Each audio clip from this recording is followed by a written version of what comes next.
Now, knifely virtues include such things as sturdy, easy to grasp handle, sharp blade, durability, etc., etc., etc. These, oops, excuse me, etc., etc., etc. Now, these are the things which knives can possess, which makes them good knives, which makes them virtuous knives, which makes them the kinds of knives which do the thing they were designed to do, cut well. So to us, it sounds weird to call a knife virtuous. And modern people usually reserve the term virtue for human beings. They don't, for instance, say that their car is virtuous when it performs its function well. They do say it's a good car, so we still use the word good in this way to apply to things which are non-moral. That's a good car. That's a good knife. But we don't really use the word virtue in this way anymore. But to ease this little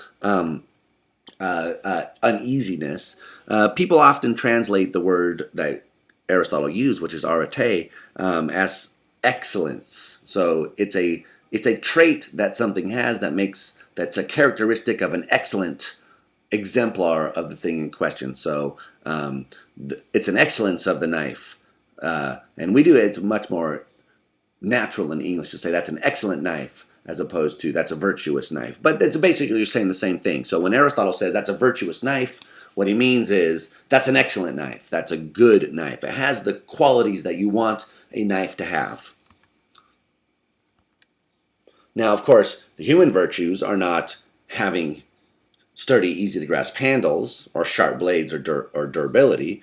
Human virtues are going to be those things that allow us to fulfill our human function. Now, our human function is acting rationally or being rational. And there are two kinds of virtues, two classes of virtues that are going to be required in order to fulfill this function. So you have the intellectual virtues, wisdom, knowledge, strategy, and you have the moral virtues, things like justice, prudence, temperance, and courage. Now, the book lists a lot more of virtues, and there are a lot more virtues, but we can focus just in our discussion on these four of what are called the cardinal virtues. Now, that's the stuff that we say about, for instance, courage and justice and temperance can be extended to all the virtues listed in the book, and Aristotle is very clear that friendliness and generosity and all of these kinds of things get the exact same treatment as these exemplar virtues. Now, these kinds of virtues are different in their natures, though. So intellectual virtues are simply acquired by formal education. You go to school, you study some cases, and you learn strategy. That's something you get by book knowledge. You can learn theoretically what strategy is. You can go and study some physics and learn about the way quarks combine to form protons, neutrons, electrons, and the forces that interact between them, etc. You can simply master that body of knowledge of calculus, of physics, etc. That's very different from the way the moral virtues work for Aristotle. Moral virtues are not the kinds of things which you can learn by book knowledge. And of course, that follows from his general view, which we've been talking about all along. If you can know what the right thing to do is but fail to do it, then having the virtue of being honest, for instance, isn't simply knowing that you should tell the truth. The virtuous person is the one who does tell the truth. Now, how do you do that? Well, Aristotle gives us a general theory on which to have a virtue is to have a habit which is acquired by practice. Now, the word habit is a bit weak, doesn't really call to mind the force of the kind of thing that Aristotle is trying to talk about here. So when he talks about habits, it's really the kind of thing that we would say is like second nature to the person. So it sounds weird to say that I have a habit of speaking English. Speaking English is second nature to me. I don't even really think about it. I just speak English at this point. Now, I know that people who are learning English for the first time have to think about it quite a bit more than I do, but whatever language is your or their first language, that's the point. It is habitual, these things that you do, but they're more than habits. They're so ingrained into your very nature that it's almost hard to imagine not speaking this language.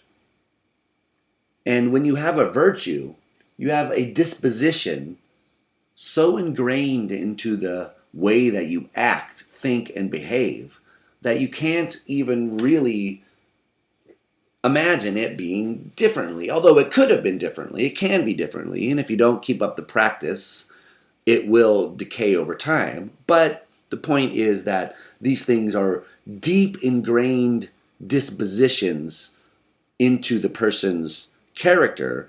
They're very stable, almost to the point where you can say that they're part of the person's nature. But since they were learned, they're not ingrained, they're not born in the person, they're not innate, they're not part of their nature, they're like second nature to them. So the model that he has, well, as you practice until you get to the point where it just happens automatically. So being virtuous is a kind of skilled activity for Aristotle, in much the same way as being a musician or a horse trainer or any other of these practical sciences which aim not at knowledge but at a certain skill, producing a certain kind of action. So the analogy with music is going to be playing a big role in Aristotle's work, and also the same with he talks a lot about learning medicine. And so think about the way that you become a doctor for a second. Well, first you have your med school where you learn a bunch of theory, memorize a bunch of stuff, and then after that you have to go do an internship, a residency, where you actually go to a hospital and actually try to start doing a bunch of the stuff that you were learning only about in theory before. And of course, this is what they are always dramatizing on various shows about hospitals. The new people come, they have a bunch of book knowledge, but they don't have the practical skills that they need in order to actually do medicine. That's something that you have to learn. That's a skill that you have to acquire. So too with like playing an instrument. So you may theoretically know what the scales are. A C major scale goes C, D, E, A, E, F, G, A, B, C. You can say the scales, you can talk about the pentatonics and so on and so on. But you might not be able to sit down on a piano and actually play the scales, because knowing the theory is one thing and being able to do the thing is another thing. So to be a good person is to fulfill your function in the right way, and the way you fulfill your function is to acquire virtues which allow you to act rationally well, and thus achieve happiness. Now, the way you get these moral virtues, like I was saying, is by practice. So think about how you do this. Well, if you wanted to learn how to play an instrument, you would first have to practice playing the instrument, but you'd have to practice it in a certain way. You don't just sit down and start banging on the instrument. You have to know what you're doing, what you're practicing. So you have to be aware of the fact that you're playing the instrument. Now, someone who really has these virtues ultimately is doing these actions because they recognize that they're good, that they're virtuous actions. So they're doing the action not because they think it's going to get them something eventually, but because they see that this kind of activity is good in its own right. And it's something that's done from a settled habit. So this is not an accidental, uncharacteristic kind of action. This is something that people can attest to over a long period of time. So let's compare this with musicianship. So take a jazz saxophonist. So someone who's skilled at the saxophone knows what they're doing. It's not an accident that they're up there doing what they're doing. They've mastered a lot of theory, so they have that abstract theory. And so too, the virtuous person knows what they're doing. They know that they're performing a virtuous action. They're not doing it accidentally. It's not a mistake on their part, but it's something that they're aware of as going on. Now, of course, uh, um, this should be something that's the product of a stable habit. So if I go in here, you play the saxophone one night, and I've never heard you play before, and you play beautifully, I think to myself, gee, this saxophone player is amazing. And then I go and see you the next night, and it's not very good. You know, you're hitting off notes, you're off time, etc. And then I see you again the next time, and it's, well, gee, more of the same. You're off again. You're not playing well. So if it was just that one time that you sounded really good, I'm likely to conclude that you're not a great saxophone player. You just got lucky that night. You were in the mood. The moon was in the right orbit. You were on the right drugs. Who knows what was going on? But it wasn't something you could reproduce. So it's not as exciting. We wouldn't say you're as good as someone who could reliably reproduce that really great performance. So that's what Aristotle means when he says the virtuous activities, the virtuous actions, are those that are produced from this kind of stable character, namely from the possession of the virtue. If you're acting virtuously, it's when you, in the full sense of that word, according to Aristotle, it's not uncharacteristic. It's something which you regularly, reliably do, and people recognize. Yeah, that's the way he acts. He tells the truth. He's upright. He's generous. He's kind, etc., etc., etc. Or she is, etc. Okay. So now, to be a good saxophonist, you should meet these three criterion. To be a good person, Aristotle thinks you should meet these criterion as well. You've got to perform these actions, but performing virtuous actions is not enough to make you virtuous. As Aristotle says, you've got to realize that these things are good in their own right. So here's the view that he has. Well, when you're young, people just tell you to act in certain ways, and you do it. They say tell the truth. They say cheaters never win. They say lying is bad, and so on. Protect those who are weaker than you, etc., etc. Don't abuse others, blah, blah, blah. And you don't really know anything at that point. You're just being told what to do. So you do it. But you don't do it because you know that it's good. You do it because you are emulating or imitating those around you that you look up to, respect, and admire, your family. So they tell you to do it. They say it's good. You don't understand really, but you do it because you want to be like them. So you perform these behaviors, but eventually as you go through this process, you come to realize at some point that you're performing these actions not because your parents told you to, or your authority figure or whatever told you to, but because you recognize their intrinsic value, their goodness.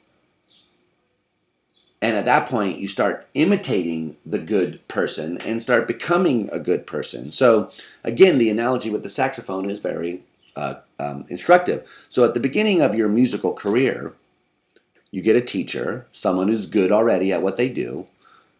They tell you, practice this, put your fingers that way. You don't really understand. You just do it. They say play this scale in this way, breathe at this time, put your finger in that way. It feels awkward. You do it anyway. You practice and practice and practice. And eventually you get to the point where you see the merit of this. Oh, you should have your fingers this way because you can play faster. It's more economical. You can hit these notes at that time in the right way so you can play that song and blah, blah, blah. And so you recognize that these things that you've been told to do over and over and over have their own value. And then you start doing them not because you were told to play the saxophone that way, but because it's good to play it that way, because you can express yourself better if you hold your fingers this way and if you breathe in this rhythm and play it, hit the note at that time, and so on. So eventually you get to the point where you recognize that these things should be done for their own sake, not because somebody told you that they should be done. So you're no longer imitating a good saxophone player. You are a good saxophone player. Now, that's the general view that Aristotle has, and we'll talk about some specifics of the virtues and how you acquire them. But just at the general level, we can say there are some interesting consequences. So notice right off the bat, well, gee, this isn't a kind of view where you calculate What are the good actions? What are the bad actions? Add them up, subtract one from the other, and see what's going on here. So if you make occasional lapses, that doesn't mean you're a bad person. So think about the saxophone player.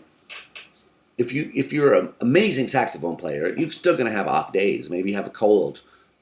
You're all congested. You go to the concert that day. People hear you. They go, "Ah, wasn't that great?" But every other time they've heard you has been fantastic. No one's going to say, "Well, you're not a good saxophone player." They'll say something was up with him that day. Maybe he had a cold. Maybe his mother died. Maybe he was thinking about whether he left his oven on. Something was up because he wasn't playing like he normally plays. And Aristotle thinks something like this is true in ethics. So if you're a generally truth-telling person, but you lie on a certain occasion, that doesn't make you a bad person.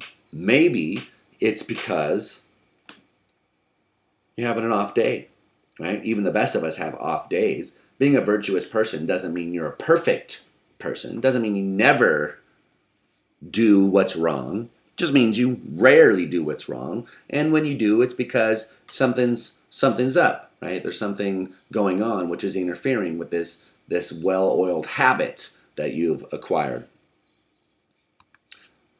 Now, of course, the opposite of this is true as well. Occasional virtuous actions don't make a person virtuous. So if you're generally a wicked person who goes around lying, cheating, stealing, being dishonest, unchivalrous, throwing old ladies out of the way when the house is on fire and so on, but you occasionally perform actions of chivalry, honesty, justice, and so on, that doesn't make you a good person. You're just having an off day too. It's just that your off day happens to be telling the truth or helping a person. So a person who's characteristically ungenerous, who then uncharacteristically donates to charity or takes a friend out to lunch or something, isn't a virtuous person thereby or a good person. They're just having a weird off day. Something's up with them in exactly the same way as the other case. So that's again, just bringing out this point that it's stable character dispositions that Aristotle calls the virtues. So it's not just occasional tellings of truth that makes you have the virtue of honesty. It's someone who reliably, regularly tells the truth, and who only who only lies when something is really up with this person. And the more and more practiced you get with the virtue, the less and less often it's the case that you have these kinds of slip-ups. Now, of course, another interesting consequence of Aristotle's view is that being virtuous is a lifelong activity. It's not as though you simply practice, and then you're a great saxophonist for the rest of your life. If you stop playing saxophone when you graduate from college, then by the time you're 45, you will no longer be that great at the saxophone. Right? It takes practice, daily practice. You need to keep at it, keep playing. Otherwise, the skill degrades over time. And the same can be true of a virtuous person. So you may have the virtues. You may have the virtue of honesty, of justice, giving people what they deserve. But if you stop performing just actions, eventually you'll fall out of practice. You'll lose the virtue of justice. So this is, again, notice above, if you're a virtuous person, you're a good person, you have these virtues, you perform these kinds of actions. Well, if you stop performing the actions, you may lose the virtue. Now, if you make an occasional mistake, I can't say you're losing the virtue. If I show up and hear you play one day, and it's not that great, but I know over the last 10 years, you've rarely sounded like this, only on times when you've had a cold, then I can conclude you're not a terrible saxophone player, you're just having one of your cold off days. But if I show up every time and you're always sounding like this, I might start to think, well, you used to be a great saxophone player, but you just lost it. I don't know what's going on. Maybe you're not playing as much. Maybe you don't care enough anymore. I don't know, but something's going on. You're not that good anymore. So too, in the area of virtue, of ethics, you can fall out of practice. You can lose the virtue of honesty. You can lose the virtue of temperance, modesty, etc. So this is not something that you just get to and then say, I'm there. It's something you have to work at for your whole life. Now, that sounds a bit grim. We got to work at this all the time. Yes, that's right. But on the other hand, it's a bit optimistic because Aristotle claims it's never too late to become virtuous. Right? It's only limited by death here. So you can start learning how to play the saxophone when you're 65. You may have never picked up a saxophone ever. You can start playing when you're 75. I mean, just depends how long you have, how you treat yourself, and you can always acquire these skills. So too with virtue in the ethical realm. You may be a wicked curmudgeon, but you can always acquire the virtue of generosity, friendliness, etc., no matter how late in life. And that's sort of the Ebenezer Scrooge of the Christmas Carol theme in Aristotle's view. He was a stingy miser.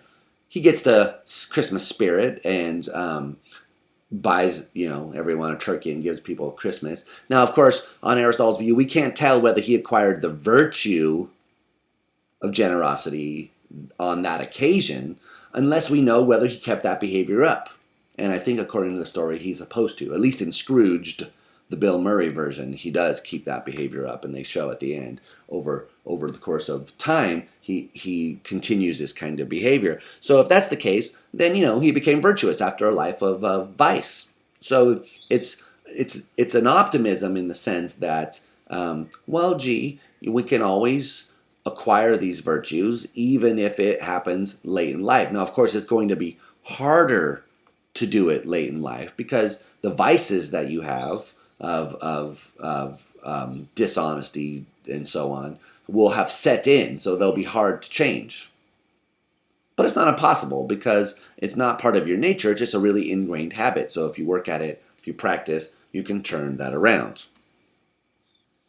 So now we're finally in a position to say something more specific about the virtues. But before we do, let me just add something here about what it is to be a good action according to Aristotle. So remember all the way back at the beginning of this, Aristotle doesn't think that the question of what makes an action good is the fundamental question that an ethical theory should address. He thinks the fundamental question an ethical theory should address is what makes a person good.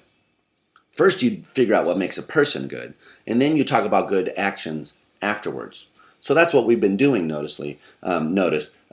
he talks about what makes a person good is acquiring these virtues, these dispositions, these habits of acting, which you acquire by practice and emulating those who already have them. So then, what does it mean for an action to be good then? Well, good actions, according to Aristotle, are precisely the ones that are performed by good people. And we can identify good persons. We know the good persons in our community, and we have certain moral icons that we look up to. So, for instance, Jesus Christ is a moral icon. You might not think he's the Son of God. Some people do, some people don't. But whether you think he's the Son of God or not, people generally agree do unto others is a good moral thing to do. That Jesus was a moral exemplar, someone who lived a morally virtuous life, and that we can emulate and be better off for. So rather than ask, is lying right? What you have to ask on Aristotle's view is, would a virtuous person lie? And then you have to pick out the virtuous people and then sort of ask, well, what would that person do? What would Gandhi do? Would Gandhi lie? Would Jesus lie? Would these people that we recognize as being good people, ones who possess virtues, ones that we want to emulate, would we recognize that they would do it? Now, that's how you answer these questions in the abstract. Where you really need to get to is to the point where you can answer these questions for yourself.